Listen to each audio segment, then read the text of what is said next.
I'm here with Becky Odom, a curator at the Ohio History Connection, and we're going to learn a little bit about a local Columbus native, George Bellows, and his artwork. So what do we have? What are we looking at here? Well, let's start with this lithograph back here. So a lithograph is an original print, and Bellows, though he actually made a name for himself as a painter, he later in life started working in lithography. Okay. So these are original prints where he would draw on a stone with a grease crayon. Then he would put grease-based ink, oil-based ink on it. It would stick only to the grease crayon and not to the other parts of the plate. And then he would make prints with it.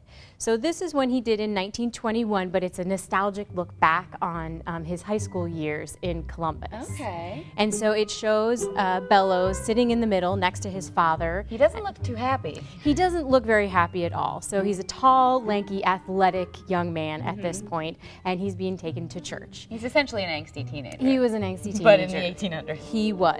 He was. And Methodism kind of ruled his family's household.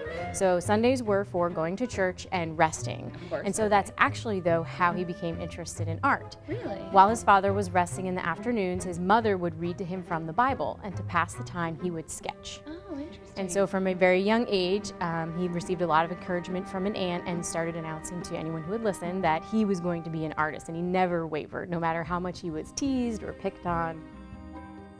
He made over 170 lithographs in the short period that he produced them, which was from 1916 to 1924. So this is part of his later lithographs. He tended for his lithographs to produce images from real life. So sometimes they were commentary, kind of an outlet for his own views on things that were happening in the world. And other times they just reflected the world around him, usually in New York City, but then sometimes looking back on his childhood in Columbus as well. So this is very typical of his lithographs. But not all of them were like this. He did treat some serious subjects, and this is one here. So this is one of 16 lithographs he produced in 1918, all about World War I. Now, he never went abroad. He never studied painting abroad. He never went abroad to see any of the war. But he read the British accounts of German atrocities in Belgium and was horrified and moved to do something about it. So he created these lithographs. But what we see in this close-up of this lithograph is we see the horrible effects of the first modern war. So we have in the foreground just the ground strewn with dead soldiers as the lucky ones who survived climb over those bodies in order to continue advancing the fight. So really a very sobering commentary on the state of war. Absolutely.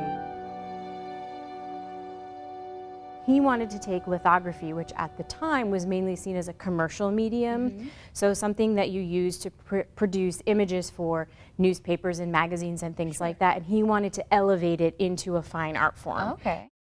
By the time he died in 1925, lithographs were being shown side by side with other works of fine art in major art shows. Wow, that's impressive. Well, thank you so much for telling me about this. You're welcome.